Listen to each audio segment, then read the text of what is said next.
AP ఎన్నికల ఫలితాలపై survey చేసి కూటమి అధికారంలోకి వస్తుంది. అటు జనసేన, బీజేపీ, టీడీపీకి ఎన్ని సీట్స్ కైవసం చేసుకుపోతుందో ఎగ్జాక్ట్గా చెప్పినటువంటి వ్యక్తి కేకే సర్వే. అసలుకి బిగ్ టీవీ కూడా సర్వే చేసినప్పుడు కూటమి వస్తుంది అని చెప్పాము. అదేవిధంగా బిగ్ టీవీ ఇంటర్వ్యూలో కూడా మీరు కూటమినే వస్తుంది అని చెప్పారు. అసలు ఏంటి మీ సర్వే ఎలా జరిగింది?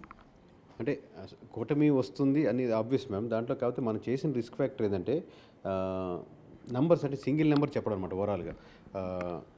ఇప్పుడు +10 -10 చెప్పామనుకోండి, ఓవరాల్గా అది అడ్వాంటేజ్ ఏంటంటే ఏ సర్వే కంపెనీ అయినా ఇక్కడ 130 దాటుతాయో లేకపోతే 190 వస్తాయి, ఇట్లా బార్డర్ పెట్టుకొని చెప్తాయి. ఎందుకంటే టైట్ ఫైట్లు ఎలా ఉంటాయో చెప్పలేం కాబట్టి అనేది. అది నా పర్సనల్ ఉద్దేశం ఏంటంటే మాకు మామూలుగా నార్మల్గా ఎవరైనా డిస్కస్ చేసేవాళ్ళు కూడా 100 వస్తాయి 120 వచ్చేస్తాయని చెప్పేస్తుంటారు కదా, ఓవరాల్గా 100 దాటుతాయని.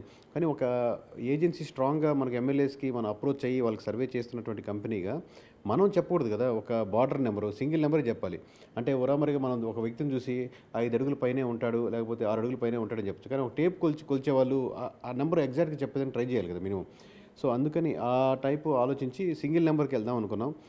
అన్నీ కన్సాలిడేట్ చేసి లోపలికి వచ్చినప్పుడు సింగిల్ నెంబర్కే చెప్పాం. మేబీ ఇండివిజువల్గా అన్ని నెంబర్లు క్లోజ్గా రావడం వల్లతో అంటే +2 3 మారుద్ది అనుకున్నాం. బట్ ఇంకా క్లోజ్ వచ్చి మ్యాక్సిమం నెంబర్స్ ఈక్వల్ అయినాయండి.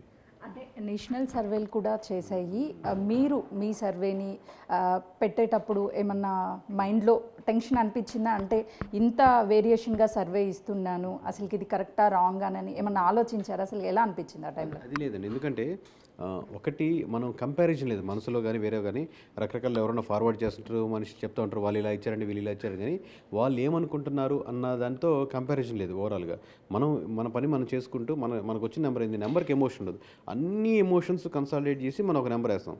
ఫైనల్గా వచ్చే నెంబరు లాస్ట్ టైం ఇప్పుడు 151 అని చెప్పాము. 151 ఆబ్వియస్గా 150 క్రాస్ చేస్తున్నా 151 అయినా వినే వాళ్ళకి చాలా భయంకరంగా ఉంటుంది ఆ నెంబరు, సౌండింగే అర్థం కాదనమాట. అలాగే ఇప్పుడు 161 వస్తుందండి అని చెప్పి సింగిల్ నెంబర్ చెప్పాం, ఇంకా అటు ఇటుకి మార్చకుండా. వినే వాళ్ళకి కంగారు భయం ఉంటుంది. కానీ మేము ఇంత వర్క్ చేసి కన్సల్ట్ చేసాం కాబట్టి ఆ నెంబర్ మీద కంగారు లేదు. కానీ మేము కోరుకుంది ఏంటంటే స్టూడియోలకి వాటికి వచ్చేటప్పుడు లైవ్ డిబేట్లు వాటికి వచ్చినప్పుడు కూడా చూస్తున్నప్పుడు రేపు పొద్దున్న లైవ్లో ఉంటాం 161 అని చెప్పాము. అది 2-3 దగ్గరలో ఉంటే బాగుంటుంది, మరీ దూరంగా వెళ్ళదు కదా, వెళ్ళదులే అలా అనిపిస్తుంది అంతే. అంటే ఎగ్జాక్ట్లీ మీరు లాస్ట్ టైం సర్వే చేసినప్పుడు కూడా అక్కడ వైసీపీ వస్తుందని చెప్పారు, కానీ అప్పుడు టీడీపీనే ఫామ్లో ఉంది, కానీ అధికారంలోకి వైసీపీ వచ్చింది. ఈసారి వైసీపీ ఉన్నది కాస్త టీడీపీ అంటే కూటమి వస్తుంది, ఎగ్జాక్ట్గా 1 డిజిట్తోనే మీరు చెప్పారు. ఎలా చెప్పగలిగారు? అసలుకి అక్కడ వైసీపీ చేసినటువంటి మిస్టేక్ ఏంటి, ఇక్కడ టీడీపీ చేసినటువంటి ప్లస్ పాయింట్స్ ఏంటి?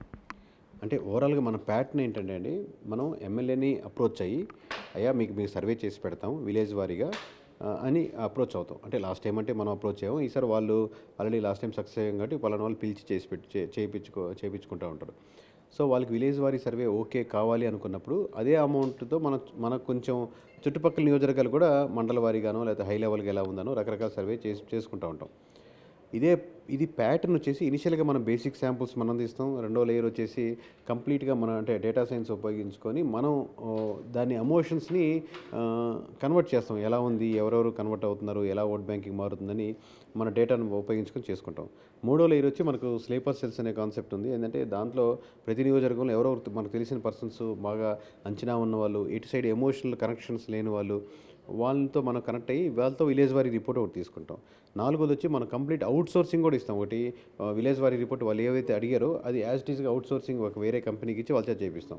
ఇప్పుడు ఈ 4 వచ్చినటువంటి లేయర్స్ని వడగట్టి కలిపి మనం ఒక రిపోర్ట్ తయారు చేసి దాన్ని నేను విలేజ్ వారీగా అడిగినప్పుడు ఒకసారి పర్సనల్గా నియోజకవర్గానికి వెళ్ళి ఒక మండలంలో 2 విలేజ్లు వెతుక్కొని నా దగ్గర పెట్టుకొని డేటా, అయ్యా మాకు ఇలా ఇక్కడ కూటమికి 70% వస్తుంది, వైఎస్ఆర్సీపీకి 30% వస్తుంది, కరెక్టేనా అనుకొని అడిగి వెరిఫై చేసి మనం ఇస్తామండి ఓవరాల్ రిపోర్ట్. అంటే మిగతా సర్వేకి మీ సర్వేకి చేసే టైంలో ఏమైనా వేరియేషన్ ఉంటుందా? అసలు ఏంటి అది కంపేర్ చేయలేనండి. ఇది ఎందుకంటే వాళ్ళు ఏ మెథడాలజీ వెళ్తున్నారు అది వాళ్ళ ఇష్టం, అది వాళ్ళ ఆప్షన్ అది కదా. మన వెహికల్ ఏంటి, మన వెహికల్ వెళ్తున్నాం దాన్ని బట్టి మనకు ఐడియా ఉంది, కానీ అది వాళ్ళ ఇష్టం. బట్ ఫైనల్గా నేను ఒక్కటి చెప్పగలనంటే ఏ ప్యాటర్న్ అయినా కానీ మీకు ఈస్ట్ వెస్ట్ అవ్వకూడదు. +or-10 20 లేకపోతే అట్లా నియోజకవర్గాలు ఎవరికైనా వాళ్ళకి మనకు తేడా ఉండొచ్చు. రేపొద్దున మనం ఒక 5 నియోజకవర్గాలు మిస్ అవ్వచ్చు రేపొద్దున చెప్పే నెంబర్కి. బట్ ఓవరాల్గా అంటే 95% 98% వరకు accuracy okay. But east west అవ్వకూడదు ఎప్పటికీ. అంటే అసలుకి సింగిల్ డిజిట్ అని అంత కాన్ఫిడెంట్గా ఎలా చెప్పగలిగారు? అసలు భయం అనిపించలేదా? భయం అనిపించింది అంటే నాకు చిన్నప్పటి నుంచి ఎస్పీఎల్గా చేశాను, స్టేజ్ ఫియర్ కూడా లేదు. ఒకసారి స్టేజ్ ఎక్కిన తర్వాత ఆ నెంబర్స్ చూస్తే మనకు ఇప్పుడు ఎమోషనల్గా బైక్ వరకు మా డ్రైవర్ని కూడా వాళ్ళని అడుగుతాను, ఎలా చెప్తాం భయం వేస్తూ ఉంటుంది అని అంటుంటారు మామూలు సహజంగా. కానీ వన్స్ స్టేజ్ ఎక్కాక ఆ నెంబర్ చూస్తే మనకు నెంబర్ మాట్లాడుతుంది కాబట్టి కాన్ఫిడెంట్గా మాట్లాడుతుంటాం అక్కడ. ఇప్పుడు ఉన్నటువంటి కేకే మరో పీకే అవుతారనుకోవచ్చా? అలా ఏం లేదు సార్, వాళ్ళు పీకే చీకే అలా ఏం లేదు, మన పని మనం చేసుకుంటూ వెళ్ళడమే. ఫ్యూచర్ ప్లానింగ్స్ ఏంటి? అంటే ఇప్పుడు మీ సర్వే లాస్ట్ టైం కావచ్చు, ఈ టైం కావచ్చు సక్సెస్ఫుల్గా వెళ్తుంది. అసలు ఇంకా ప్లాన్స్ ఏంటి? కేకే ఇంకెక్కడికి వెళ్ళబోతున్నారు? ఇంకెక్కడికి వెళ్ళలేదు, సాయంత్రం అయితే ఇంటికి వెళ్ళిపోతాను. బట్ ప్రస్తుతానికైతే ఇంక ఇది ఇప్పుడే రిజల్ట్స్ వచ్చాయి కాబట్టి అంతా టీంతో కూర్చొని డిస్కస్ చేసుకొని ఫర్దర్ ప్లాన్స్ అన్ని మాట్లాడుకుంటామండి. అంటే మీరు సర్వే చేశాక మీకు ఎలాంటి కాల్స్ అయినా వచ్చాయా? లేదు అంటే గతంలో మీరు చేసిన సర్వే తర్వాత ఎగ్జాక్ట్గా వచ్చింది అని చెప్పేసి ఎవరైనా రాజకీయ పార్టీ నాయకులు మిమ్మల్ని అప్రోచ్ అయ్యారా? ఇప్పుడు దాదాపుగా మనం ఎలక్షన్ స్టేజెస్ నుంచి దీంట్లో ఒక 1000 కాల్స్ ఉంటాయండి. నేను 1000 కాల్స్లో మధ్యలో ఇంటర్వ్యూ తర్వాత ఇంటర్వ్యూలో 10 కాల్స్ అటెండ్ చేసింది. సో ఎవరు కాల్ చేశారు ఎవరు అనేది ఏం లిఫ్ట్ చేయలేదు. సో తర్వాత చూడాలి ఎవరెవరు చేశారనేది నిదానంగా. Thank you.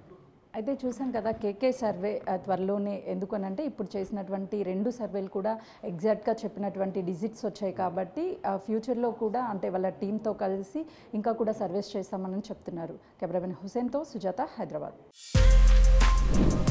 For more videos like this, subscribe Big TV channel.